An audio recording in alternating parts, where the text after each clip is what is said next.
Waalaikumsalam warahmatullahi wabarakatuh. Ya, baik. Mudah-mudahan di awal Ramadan ini kondisi kita masih tetap sehat, tetap semangat belajar. Amin. Kita awali pembelajaran kita kali ini dengan sama-sama berdoa ya. Ya, mari berdoa dipersilakan.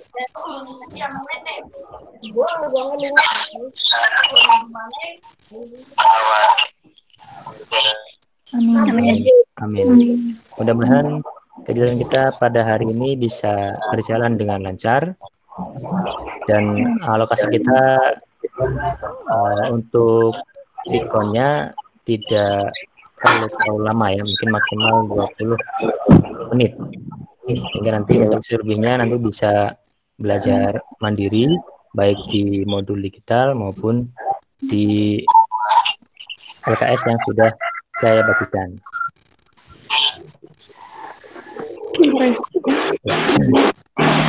Itu kita awali dengan presensi. Saya cek dulu, tadi sudah ada yang menyampaikan untuk izin. Nanti kita cek. Hari ini Afif Firmansyah hadir ya. Anim Budia ada tadi ya. Hadir. Ya. Arif Wahyu tidak ada ya. Ini juga nomor WA-nya kurang tahu apakah aktif atau tidak ya.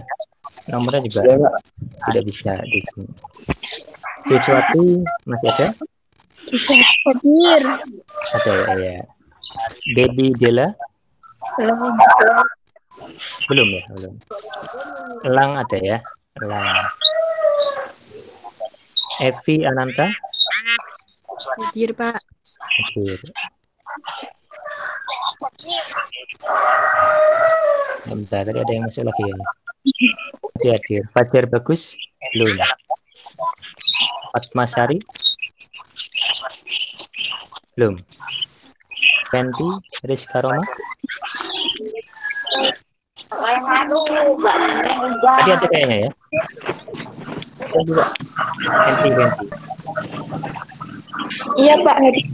Hadir. Rizka Umami? Hadir, Pak. Hadir. Ida, ini yang izin tadi kayaknya. Iman Hudi? Belum. Indah? Belum. Indo? Belum. Kiki ada ya? Oke. Kiswanto belum. Kumalasari? Hadir, Pak. Hadir. Lilis? Hadir. Gunawan? Tadi kayaknya hadir, ada. Pak. Hadir ya. Hadir. Mirza? Belum. Muhammad Yulianto? Belum. Nafi Atur Rahman? Belum. Nafisatun kayak ada ya? Hadir, Pak. Hadir. Hadir ya. Nur Hadi? Hadir, Pak. Iya. Nurul Hidayah? Hadir, Pak. Iya. Ohlumita? Hadir, Pak. Iya. Rimatul Aulia? Pak. Hadir. Sani Rinata? Belum. Syariatin? Belum ya. Septin? Hadir, Pak. Sigit Yulianto? Belum. Cintawati? Hadir, Pak. Hadir. Trihesti? Ada Hadir, lagi. Pak. Umi juga ada ya? Hadir, Pak. Iya. Yusron? Belum. Belum. Ya, nanti kita sementara Ini ini ada, Pak, tapi Sani ada? Gimana? Oh, kita cek dulu. Karena nggak ada yang baru bergabung. Di sini kita cek dulu. Sani ada ya?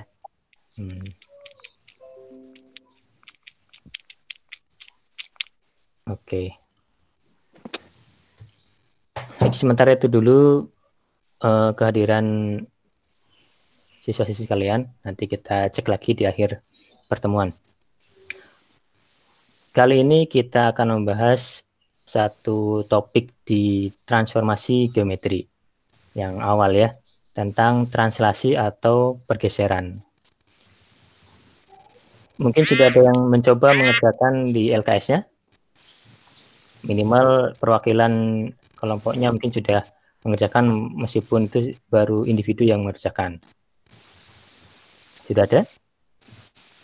Belum, Pak. Tidak ada, Pak. Belum ada. Oh ya. Belum, Pak. Karena mungkin bingung ya. Mau ngapain itu ya? Oke. Baik.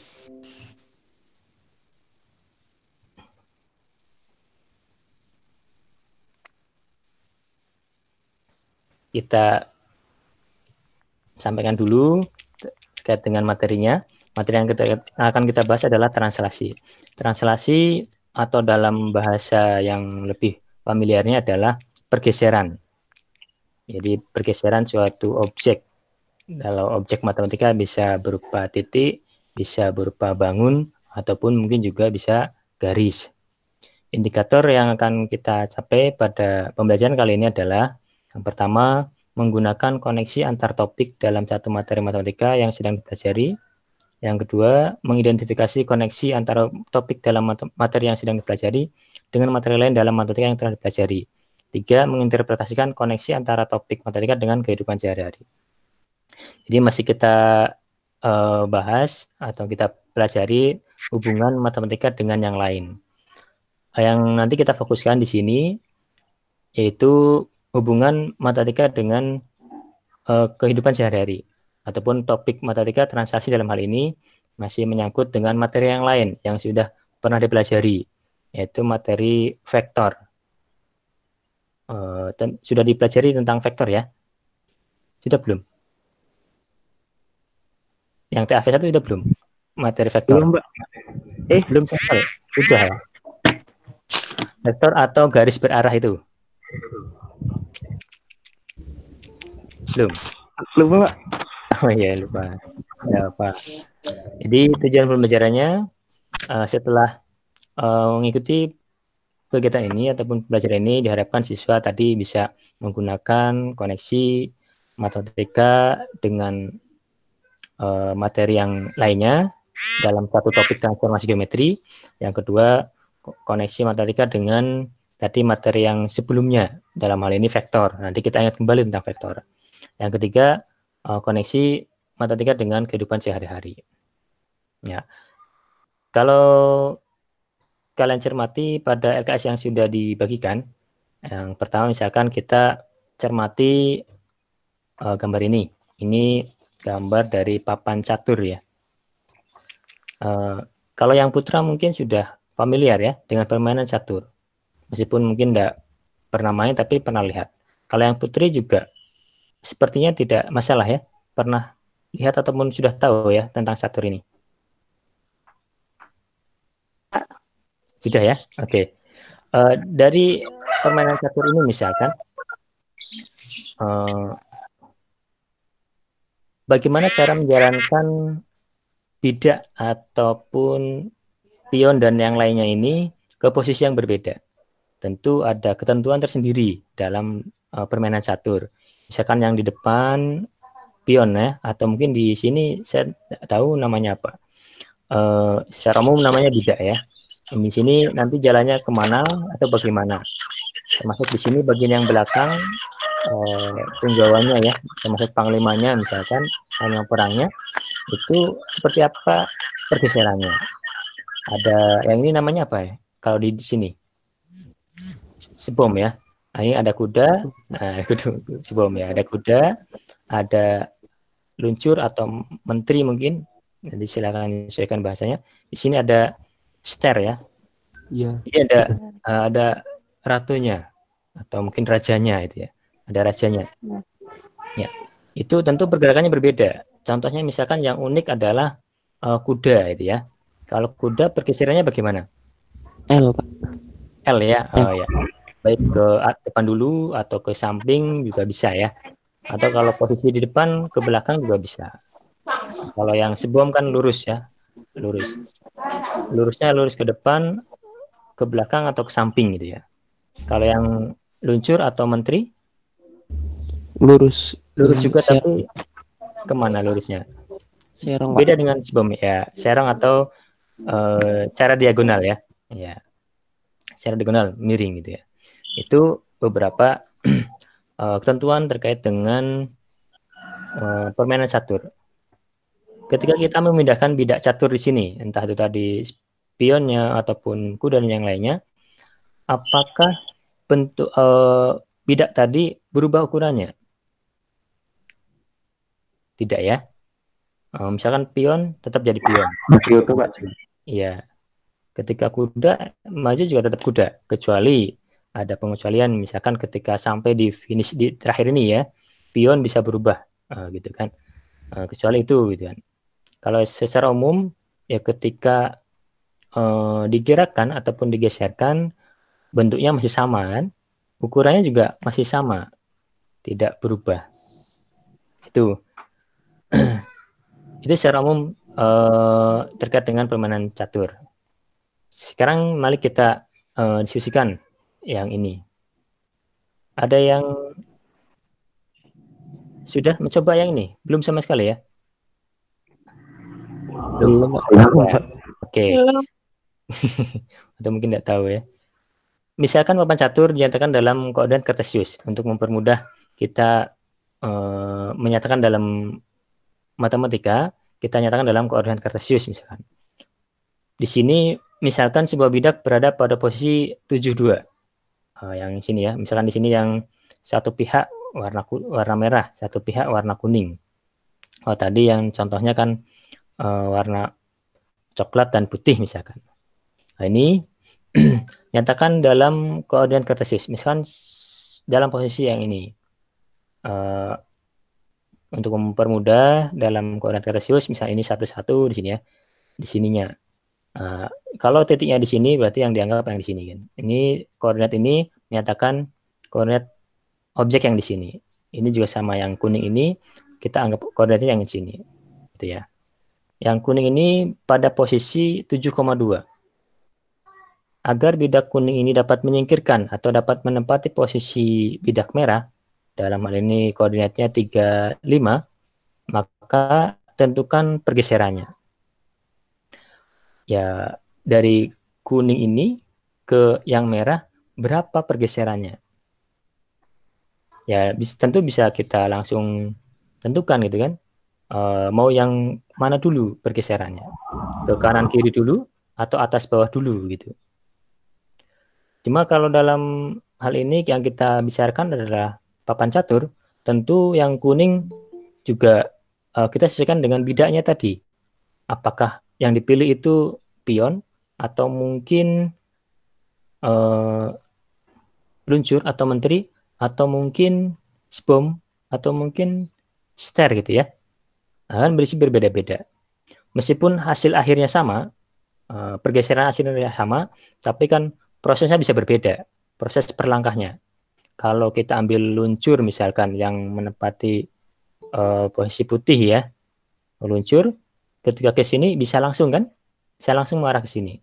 Tapi ketika posisi kuda yang di sini, tentu tidak bisa langsung ke sini. Tadi langkahnya sesuai huruf L misalkan. Mungkin ke samping dulu sini, samping kiri, atas ini. Setelah itu yang pertama, langkah pertama. Langkah kedua bisa ke sini. Langkah ketiga bisa ke sini. Langkah keempat ke sini. Jadi ada 4 langkah. Gitu kan? Untuk mencapai posisi merah bisa dalam 4 langkah. Mungkin. Kalau bidaknya berbeda-beda. Atau kalau ster bisa langsung. Kalau luncur tadi bisa langsung. Kalau sebom misalkan. Juga tidak bisa 1 kali langkah gitu kan, karena sebom kan tidak bisa langsung mengarah diagonal gitu ya. Ya, jadi sebom juga 2 kali langkah kalau misalkan ini langsung ke kiri dulu mungkin, kemudian ke atas, atau mau ke depan dulu, ke atas dulu, terus ke kiri misalkan gitu ya. Jadi bagaimana cara menentukan pergeserannya?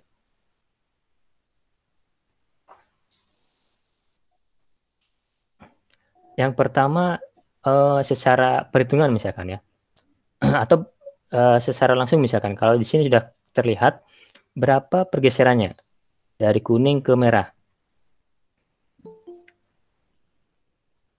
Kalau kalian sudah membaca modul digitalnya, di situ cara menentukan pergeseran ataupun translasi ada yang bernilai positif dan negatif gitu ya. Tapi tetap seperti halnya koordinat Cartesius, ada pasangan X, komponen X dan komponen Y ya. Jadi untuk translasi juga sama, nanti dinyatakan dalam bentuk seperti matriks. Ada unsur X-nya, ada juga unsur Y-nya. X-nya terlebih dahulu. Kalau di sini, misalkan yang kuning ini, ke kanan atau ke kiri, agar letaknya di sini. Kiri, Pak. Ke kiri ya, ke kiri ya. Oke, kita coba di yang sini. Nah ini, yang ke kiri misalkan. Saya ambil di sini.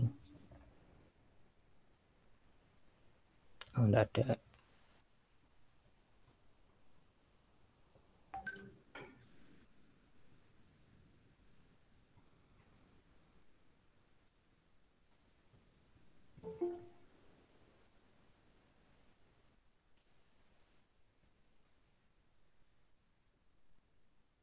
Ya, misalkan ini. Dari sini, langkah pertama, kalau kita lihat di LKS, yang pertama misalkan,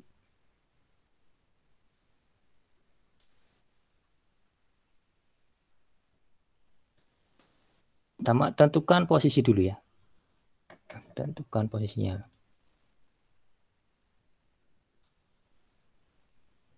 Oh, kurang besar.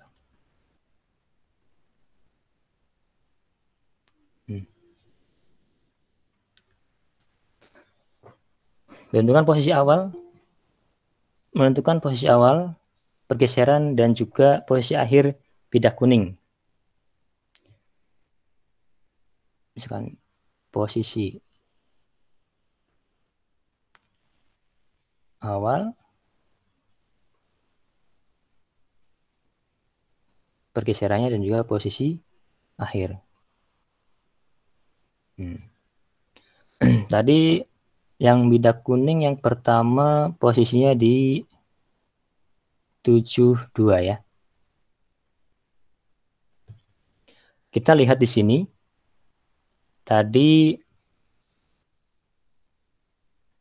ke kiri ya. Ke kiri berapa langkah?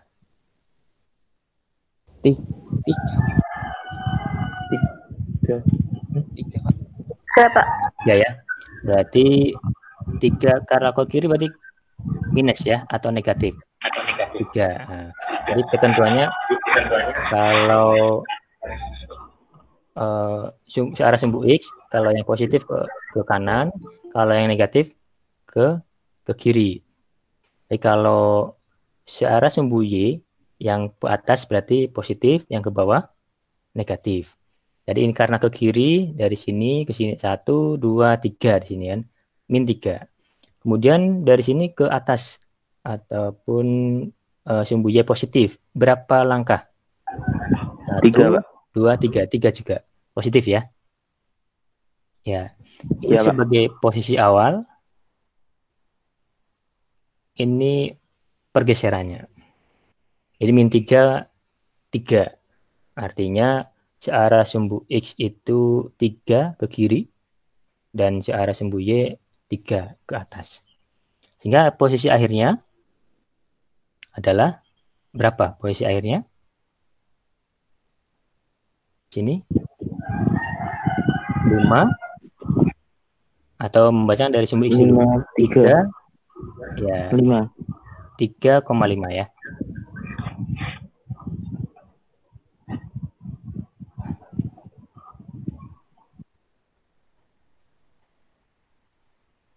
Oh, ini bukan 72 ya, ini 62, maaf.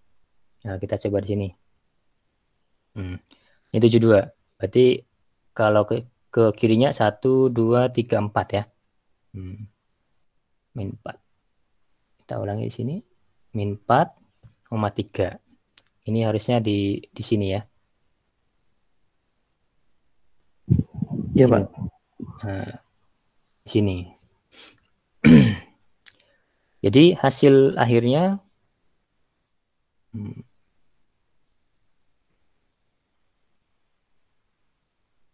3, 5 ya. 3 berasal dari 7 ditambah min 4 dan 5 dari 2 ditambah 3. Ini posisi akhirnya. Jadi bagaimana menentukan bayangan dari suatu objek oleh suatu translasi? Bagaimana cara menentukannya? Menentukan bayangannya. Kalau diketahui posisi awal, kemudian diketahui translasinya, bagaimana menentukan posisi akhir? Gimana? Misalkan posisi awalnya X ya. X, Y. Translasinya misalkan A, B. Maka bayangannya diperoleh dari apa? Penjumlahan ya. Iya, plus X ditambah A, Y ditambah B. Ini. Jadi apapun nanti bentuknya, entah itu titik, garis, ataupun bidang atau bangun, nanti secara umum gunakan ini. Jadi dijumlahkan. Jadi posisi awal ditambah dengan translasinya itu memperoleh koordinat bayangannya. Gitu ya. Ada yang perlu ditanyakan dari sini? Tidak? Tidak. Ya, ini hanya dijumlahkan itu ya. Jadi begitupun kalau pada garis misalkan. Kita coba. Karena kalau pada titik biasa tinggal dijumlahkan saja. Kalau pada garis misalkan. Ini yang perlu kita cermati itu ya. Suatu garis misalkan dengan persamaan dalam bentuk umum misalkan ya. Ya, bentar saya cek dulu di sini.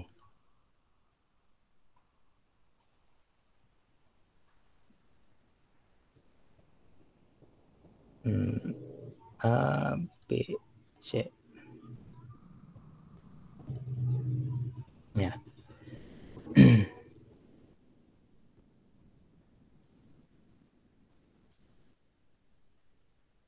Ya. Ini bentuk umumnya. Misalkan persamaan garis ini ya. Nah, kalau kita lihat di LKS, garis dengan persamaan 3X ditambah 4Y dikurangi 12 sama dengan 0. Jadi di situ koefisien X-nya atau A-nya adalah 3. Kita coba di sini 3. 3 jangan ya. Oh ya, yang ini belum kita tambahi. Kita tambahi dulu. Sampai 15 misalkan. Yang unsur B-nya 4.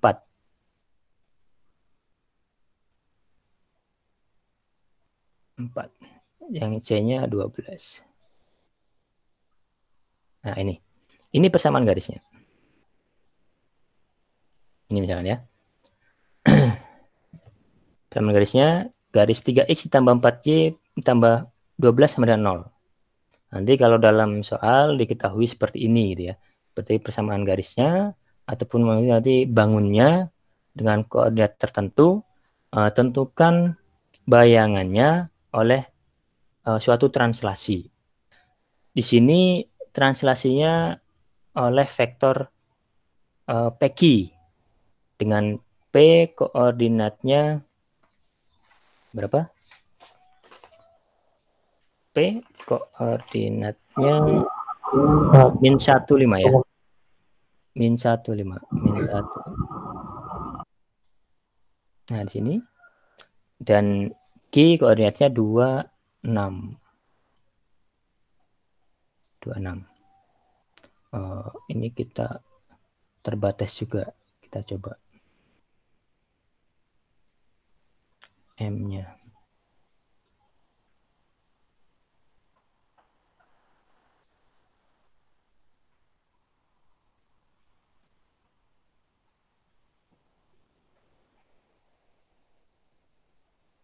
M, N.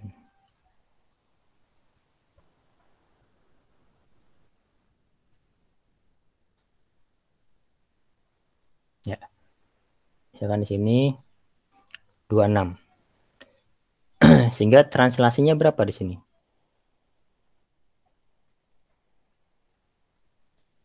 Translasinya T kan pengurangan T sama dengan 2 dikurangi min 1, 6 kurangi 5. Atau bisa dihitung 2 kurangi min 1 sama dengan berapa? 3. 6 kurangi 5, 1 ya.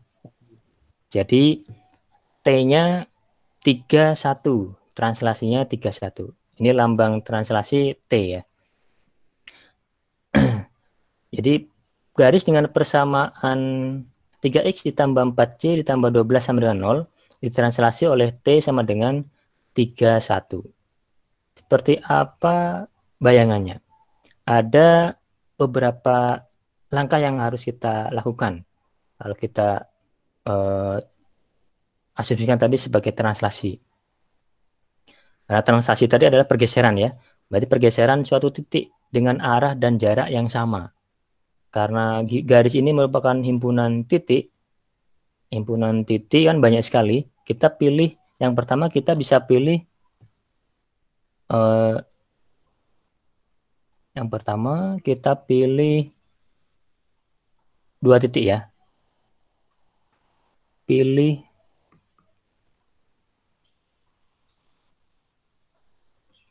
2 titik pada garis tersebut. Misalkan titik yang mana yang dipilih? Yang mana misalkan? Di mana titiknya? Sembarang ya. Yang di sini atau di sini boleh.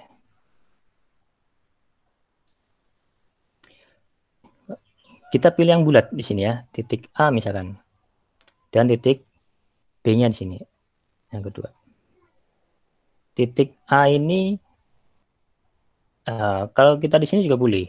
Di sini boleh, tapi kan ini tidak bulat. Di sini boleh. Kita ambil yang bulat. Kalau yang mau diperbesar lagi juga boleh. Kalau diperbesar lagi seperti ini, akan nanti ketemu di mana lagi yang bulat ya, di sini min 12,6 gitu ya. Ya, kita ambil yang tadi yang ini. Ya, kita pilih yang ini misalkan A. Ini misalkan A. Ini misalkan B.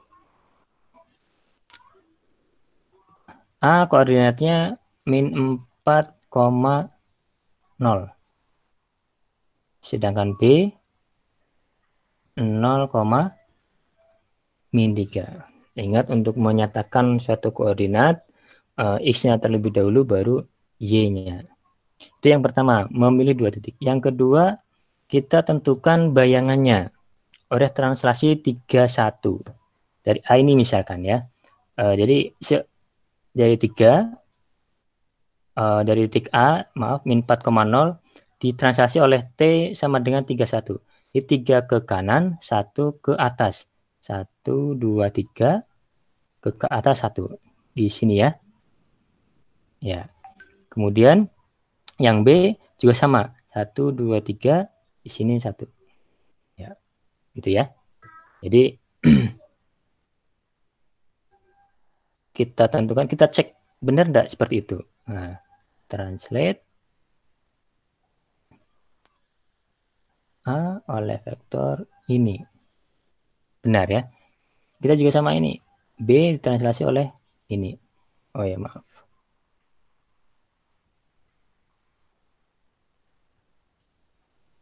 Translate B oleh Peggy. Nah, benar ya di sini. Ini misalkan A aksen, ini A aksen, ini B aksen. Yang kedua, langkahnya tadi adalah menentukan bayangan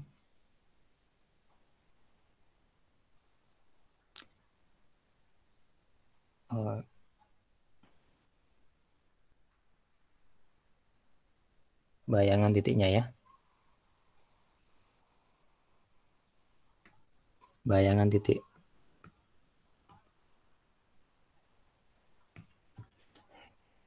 Tadi A aksen dan B aksen. Koordinatnya berapa? Misalkan di sini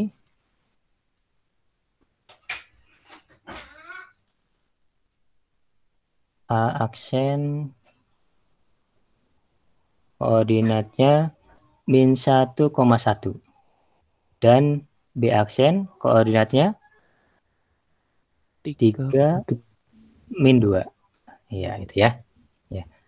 Satu lagi sebelum kita menentukan persamaan bayangan garisnya. Ya, dari kedua titik ini, A aksen dan B aksen, baru kita buat garisnya. Buat garis. Ya, kita buat. Bagaimana cara menentukan garis? Kalau menggambarnya tinggal dihubungkan. Tapi kalau menentukan persamaannya bagaimana? Ya, ini bayangannya.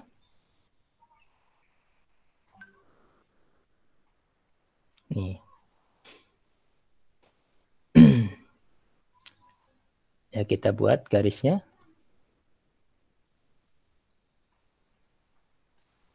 Ini. Nanti persamaannya itu. Bagaimana cara menentukan persamaan garisnya? Ada yang ingat? Tidak ada? Kita gunakan persamaan garis yang melalui dua buah titik. Yaitu persamaannya buat garisnya. Dengan persamaan Y, atau ini tidak usah kurung, tidak apa. Y kurangi Y2 per Y1 dikurangi Y2 sama dengan X dikurangi X2 per X1 kurangi X2.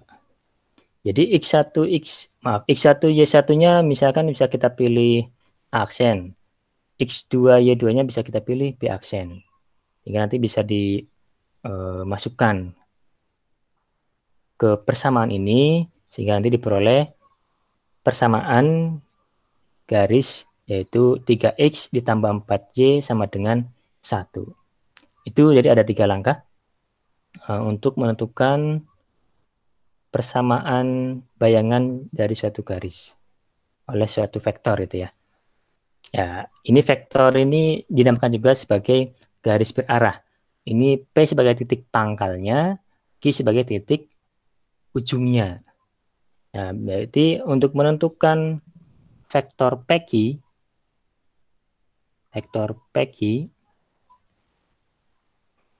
nah ini tadi ya, ini sudah tertulis di sini, yaitu Q dikurangi P ya, atau koordinat Q dalam hal ini 26 dikurangi dengan koordinat P yaitu min 1, 5. Hingga tadi hasilnya 3, 1. Gitu ya. Itu untuk menentukan vektornya atau translasinya.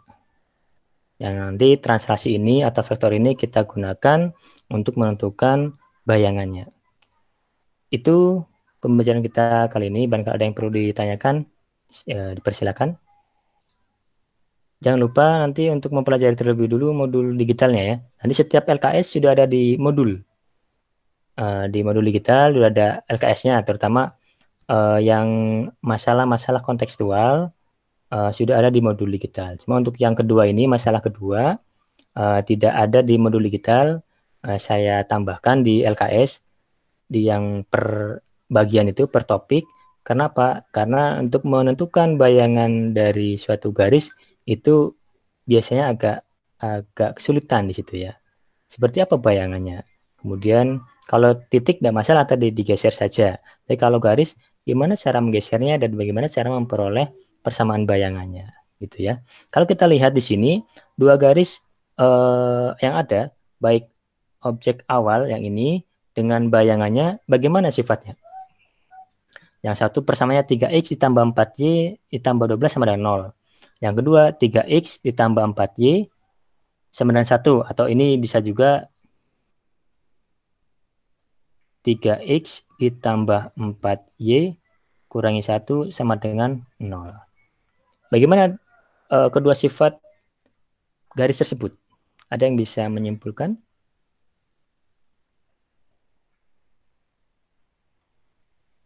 Nah?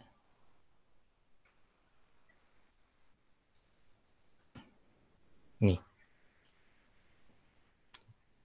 Ya, kesimpulannya silakan. Barangkali ada yang perlu ditanyakan atau tidak, silakan disimpulkan apa yang dimaksud dengan translasi. Translasi tadi apa?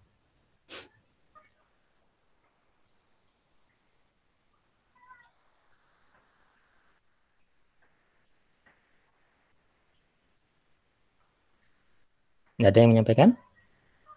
Ya. Jadi translasi atau bergeseran adalah perpindahan itu ya. Perpindahan atau transformasi suatu titik dengan arah dan jarak yang sama.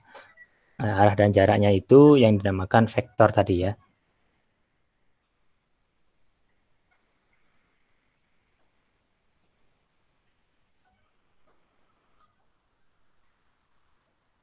Perpindahan atau transformasi suatu titik.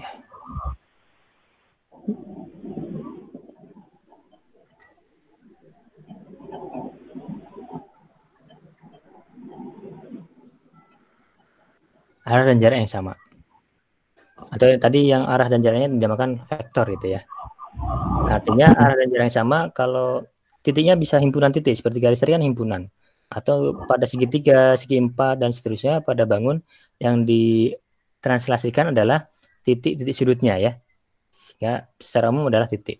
Bagaimana sifat bayangannya? Sifat bayangan hasil translasi. Bayangan hasil translasi berubah bentuknya atau tidak?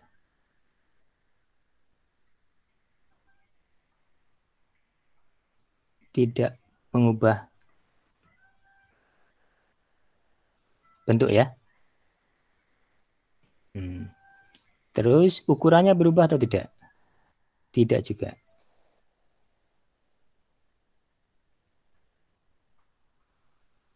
Ukuran. Terus pada translasi garis tadi, kedua garis bagaimana sifatnya?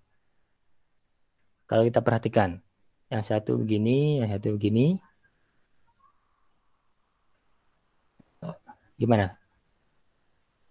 Nah, kalau ada tanda begini, kedua garis tersebut dinamakan apa?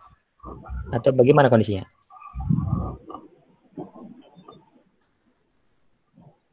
Kalau begini, kalau begini, nah, dinamakan apa? Kedua garis. Ya, kalau ini tegak lurus ya. Jadi kalau dalam hal ini, kedua garis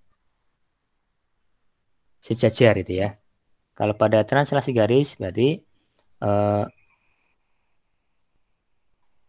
garis dan bayangannya sejajar. Ya, karena tadi tidak mengubah bentuk, tidak mengubah ukuran. Jadi sama saja. Atau kalau pada bangun berarti bangun dan bayangannya sama dan sebangun atau kongruen. Ya, tidak mengubah ukuran bentuknya. tetap gitu ya. Jadi ada yang perlu tanyakan?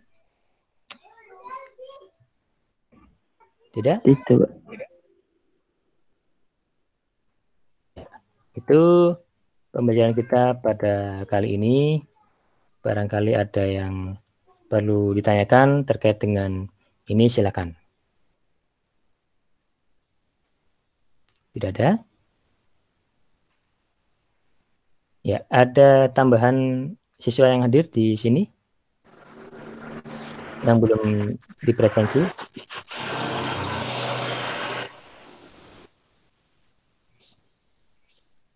Tidak.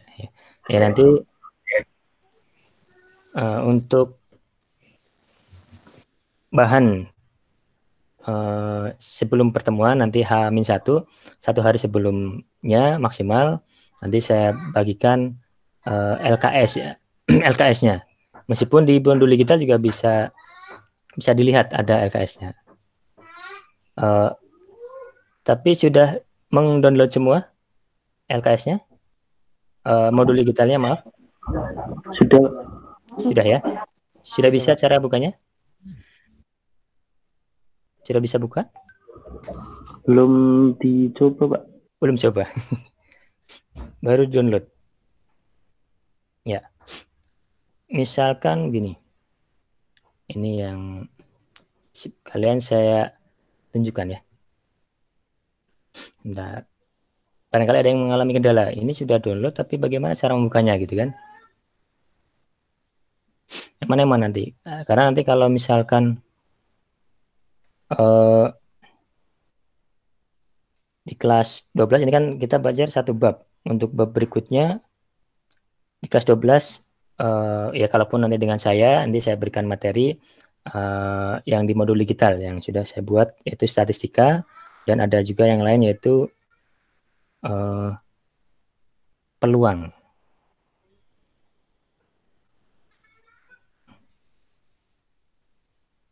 Kita coba dulu.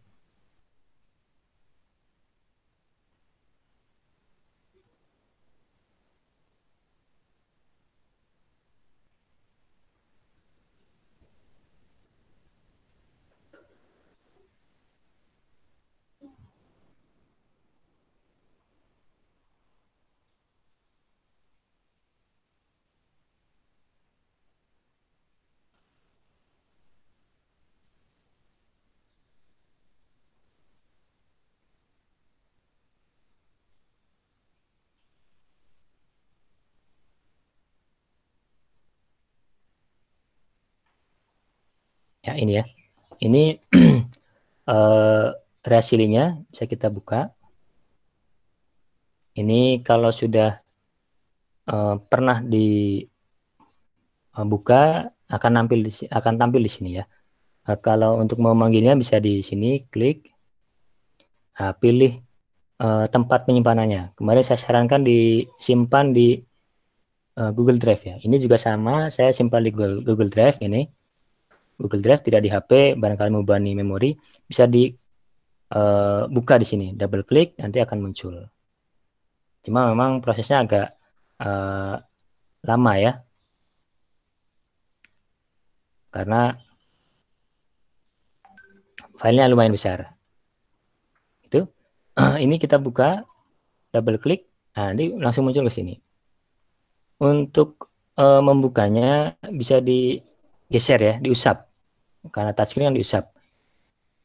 Kalau ke kiri berarti ke halaman sebelumnya, kalau ke kanan ke halaman berikutnya. Itu ya. Ini ada daftar isi. Ketika daftar isi ini diklik misalkan, akan menuju yang dituju. Di sini misalnya petunjuk penggunaan modul. Jangan lupa dibaca dulu ini ya. Ini bisa dibaca, ada apa saja. Nah, ini. Reconnect.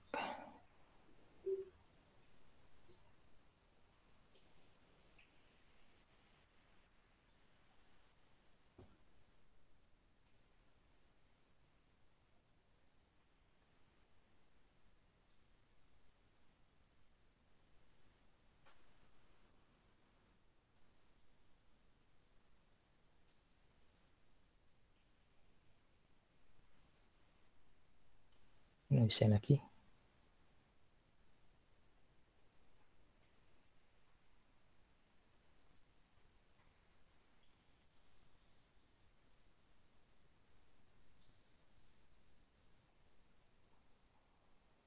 Nah, ini ya.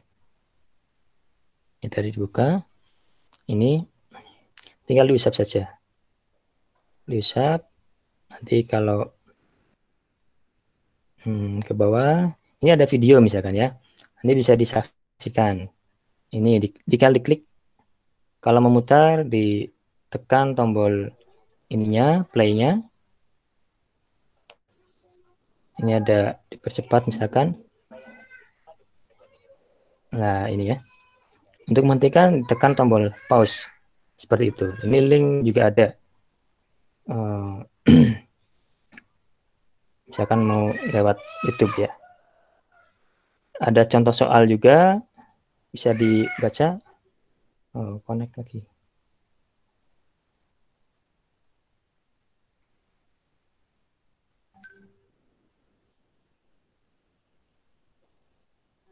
Ya. Itu ya. Dan juga nanti jangan lupa dicoba soal latihannya. Di situ ada soal latihan, nanti dicoba dulu dapat menyelesaikan berapa, skornya berapa. Ya, nanti untuk mengetes kemampuan Anda. Itu ada yang tanyakan?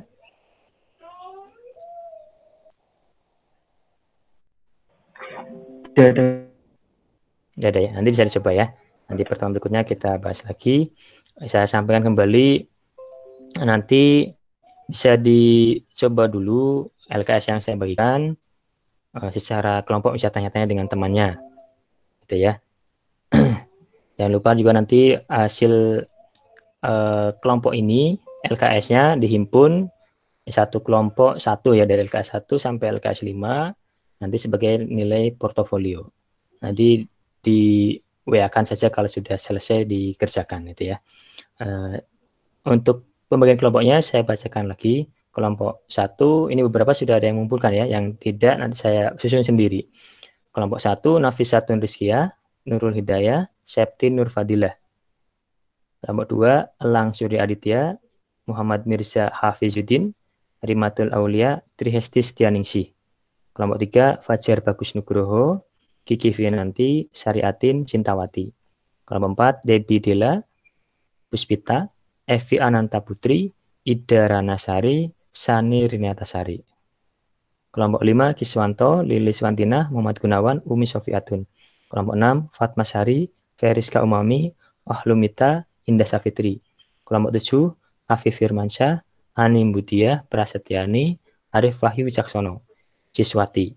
Kelompok 8 Fenti Rizka Roma, Iman Hudi Ilham Permana, Indo Hadinata, Kumalasari. Kelompok 9 Muhammad Yulianto, Nafiatur Rahmah, Nur Hadi Ahmad Sukron, dan Yusron Mutorik Al-Fatih. Nanti saya kirimkan kembali untuk LKS materi refleksi, nanti bisa dicoba dulu seadanya. Nanti kalau misalnya ada kesulitan bisa ditanyakan.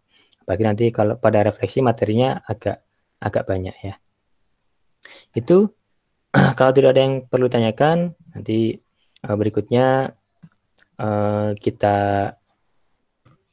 pelajari refleksi melalui LKS kedua.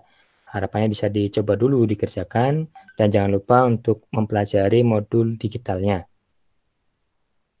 Dan untuk tugas proyeknya nanti pada pertemuan ke-5 dan ke-6 saya ingatkan. Untuk yang sekarang nanti silakan, sekarang kelompok sudah terbentuk, kalian bisa susun rencananya, susun desainnya apa, kemudian nyusun jadwalnya, jadwal pembuatannya sampai pertemuan ke-7 tadi ya, pertemuan ke-7 tanggal 13 Mei untuk presentasi ngapain saja gitu ya. Nanti saya berikan contohnya.